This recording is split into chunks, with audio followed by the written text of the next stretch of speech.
فاسألوا أهل الذكر إن كنتم لا تعلمون. আসসালামু আলাইকুম রহমতুল্লাহি ওয়া বারাকাতুহু। আলহামদুলিল্লাহ ওয়াসসালাতু ওয়াসসালামু আলা রাসূলিল্লাহ নবিয়ানা মুহাম্মদ ওয়া আলা আলিহি ওয়া সাহবিহি ওয়া মান ওয়ালাহ। একটি পোস্টের ওপর আমার দৃষ্টিগোচর হয়েছে। পোস্টটিতে লেখা রয়েছে আয়াতুল কুরসি পড়ার ফজিলত। আয়াতুল কুরসির ফজিলত বলতে গিয়ে বলা হয়েছে কয়েকটি পয়েন্টে। 1 নাম্বার, আয়াতুল কুরসি পড়ে বাড়ি থেকে বের হলে 70,000 ফেরেশতা চতুর্দিক থেকে তাকে রক্ষা করে। এটি পড়ে বাড়ি ঢুকলে বাড়িতে দারিদ্রতা প্রবেশ করতে পারে না। 2 নম্বর পয়েন্ট।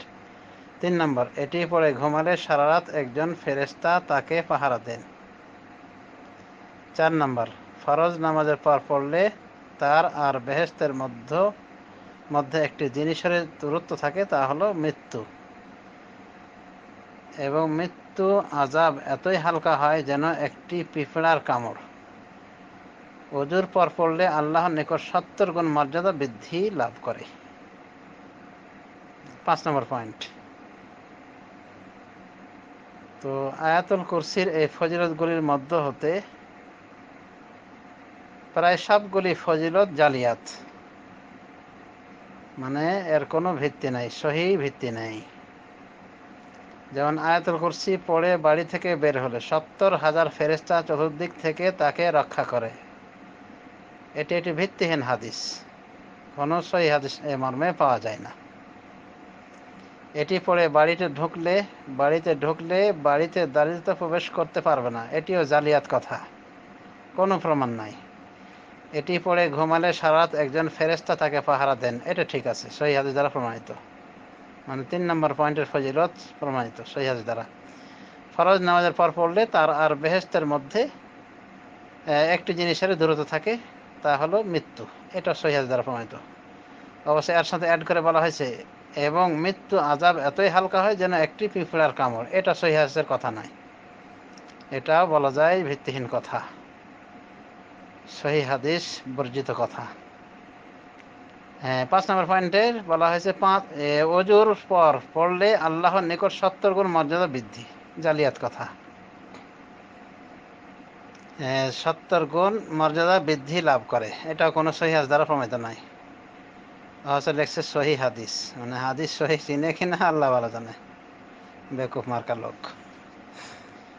তাহলে এই আয়াতুল কুরসির ফজিলতে যে কথাগুলি বলা হলো, এই কথাগুলির প্রায় সব কথা জালিয়াত পর্যায়ের, ভিত্তিহীন, 2-1টি কথা বাদে।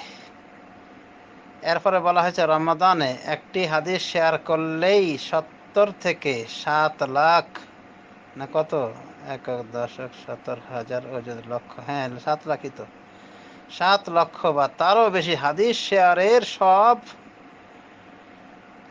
পাওয়া যাবে। মাশাআল্লাহ, সস্তা নাকি খালি বস্তা বেঁধে নিয়ে চলে যান, এটা একটা জালিয়াত কথা, মিথ্যা কথা। তবে আয়াতুল কুরসি ফজিলত মণ্ডিত আয়াত, এটা আমরা জানতে পারি। সহিহ মুসলিমে রয়েছে, উবাই ইবনে কাবকে বলেছিলেন যে, উবাই ইবনে কাব, জানো তুমি কোরআনের ভিতর সব থেকে মহান আয়াত কোনটি? তখন উনি বলেছিলেন আয়াতুল কুরসি। তখন রাসূলুল্লাহ সাল্লাল্লাহু আলাইহি ওয়াসাল্লাম তাকে স্বাগত জানিয়েছিলেন, বলেছিলেন এলেম তোমাকে স্বাগত জানাক হে আবুল মুনজির, এটা ছিল তার উপাধি, কুনিয়ত। আবুল মুনজির তোমাকে এলেম স্বাগত জানাক, মানে তিনি তাকে খুশি হয়ে এইভাবে মারহাবা জানিয়েছিলেন, স্বাগতম জানিয়েছিলেন।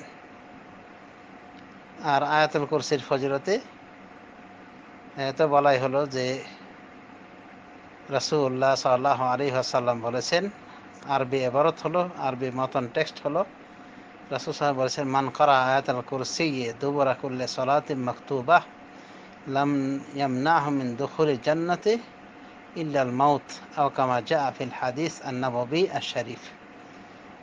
হাদিসটিকে নাসাই তার আমল ইয়াম আল লাইলাতে উল্লেখ করেছেন, ইবনে হিব্বান তার কিতাবুস সালাতে উল্লেখ করেছেন। আর এখানে যে বলা হয়েছে সহিহ মুসলিমের বরাতে এটা ঠিক নাই, এই হাদিস সহিহ মুসলিমে নাই। নাসাইতে রয়েছে, তবে তার আমল ইয়াম ওয়াল লাইলা গ্রন্থে বা অন্য গ্রন্থে, সুনানুন নাসাই হিসেবে যেটা প্রসিদ্ধ গ্রন্থ, এতে এই দোয়াটি নেই। তো এই হলো আয়াতুল কুরসি বিষয়ে ফজিলত। আসলে যারা আনাড়ি, কোরআন হাদিসে যাদের অভিজ্ঞতা নাই, এরা এভাবে বিভ্রান্ত হয়ে ঘুরপাক খায়। মানে একটা জিনিসের ফজিলত উল্লেখ করতে গেলেও সহি জয়ীফের তালগোল পাকিয়ে উল্লেখ করে, মানে জয়ীফ জাল শুদ্ধ অশুদ্ধ সবগুলি একাকার করে তালগোল পাকিয়ে আলোচনা করে। তো এখানে তাই ঘটেছে। আয়াতুল কুরসির ফজিলত বলতে গিয়ে আয়াতুল কুরসির মানে জালিয়াত কথা, আয়াতুল কুরসির বিষয়ে যত জাল কথা ঢুকিয়ে দেওয়া হয়েছে। তো সস্তা নাকি এভাবে বস্তা বেঁধে নিয়ে গিয়ে কোনো লাভ নাই। আয়াতুল কুরসির ফজিলতে যেটা সহিহ হাদিসে এসেছে সেটাই আমাদের যথেষ্ট।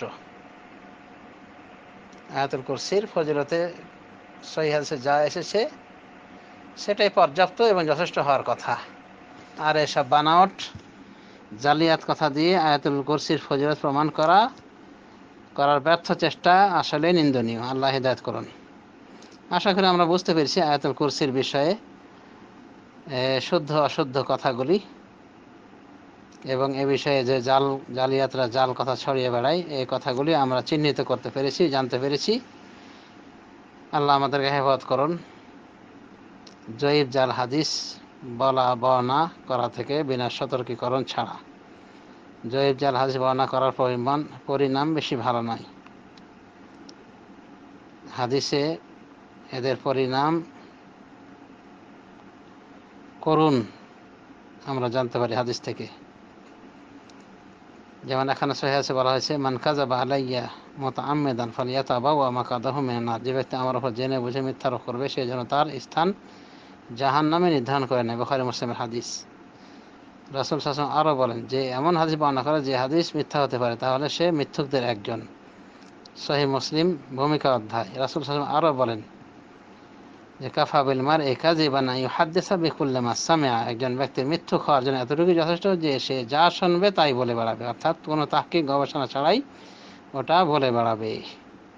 সহিহ মুসলিম ভূমিকা অধ্যায়।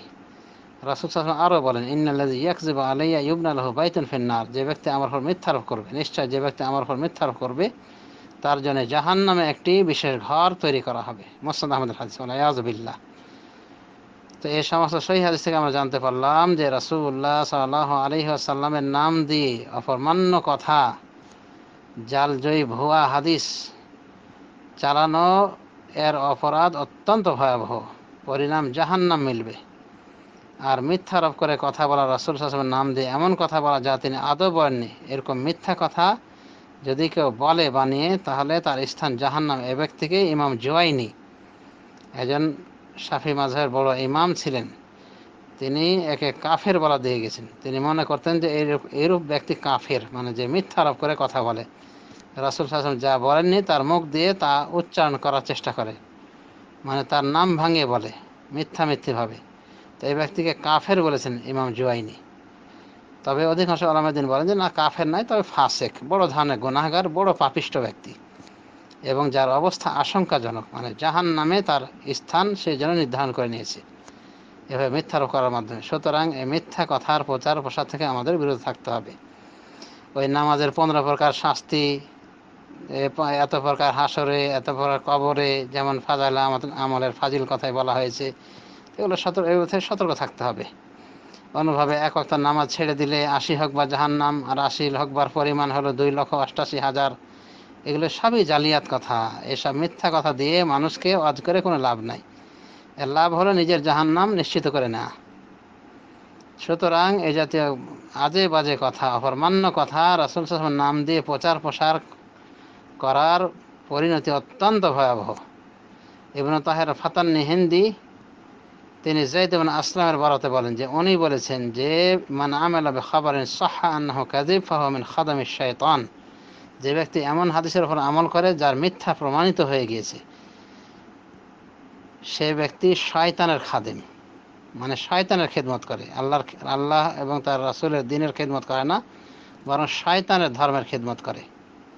অতএব মিথ্যা কথা বলে আয়াতুল কুরসির ফজিলত বলা, আর যে কোনো আয়াতের ফজিলত বলা, আর মিথ্যা কথা বলে মানুষকে ধর্মের দিকে ডাকা, মিথ্যা হাদিস বলে পরিণতি ভালো না। অতএব ভালো হয়ে যাওয়ার চেষ্টা করতে হবে। এই জাতীয় ভাইদেরকে সতর্ক করে দিলাম যারা এইভাবে জালিয়াত কথা দিয়ে মানুষকে বোঝানোর চেষ্টা করে। এই কয়েকদিন আগে দেখলাম এক জালিয়াত বলছে বেরোজার সম্পর্কে, বেনামাজি রোজাদার সম্পর্কে, যে রাসূল সাল্লাল্লাহু আলাইহি ওয়াসাল্লাম বলেছেন যে নামাজ পড়ে না অথচ রোজা রাখে সে হলো ওই কুকুরের মতো যে ক্ষুধার্ত অবস্থা থাকে কিন্তু তার খাওয়া জোটে না। নাউজুবিল্লাহ মিন যালিক, এমন কথা রাসূল সাল্লাল্লাহু আলাইহি ওয়াসাল্লাম বলেননি, আদৌ বলেননি। তবে এটা বদ অভ্যাস এবং তার রোজা যে অনর্থক এটা আমরা বুঝতে পারি, কারণ নামাজের হিসাবটা আগে হবে। নামাজ ঠিক তো অন্যান্য আমল ঠিক থাকবে, সহিহ হাদিসে বলা আছে এভাবে। তো এটা কথা ভিন্ন। সহিহ হাদিসে বেনামাজি রোজাদারের কোনো ফায়দা হবে না রোজার, এটা আমরা বুঝতে পারি, কিন্তু এই জালিয়াত কথা বলার অধিকার নেই যে সে ক্ষুধার্ত কুকুরের নেয় যে খাবার পায় না। তো এরকম অনেক মিথ্যা কথা ছড়িয়ে ছিটিয়ে রয়েছে রাসূলুল্লাহ সাল্লাল্লাহু আলাইহি ওয়াসাল্লামের নামে মিথ্যাবাদীরা ছড়িয়ে ছিটিয়ে দিয়েছে। তো আল্লাহ হিদায়াত করুন। বারাকাল্লাহু ফিকুম। ওয়া সাল্লাল্লাহু আলা নবী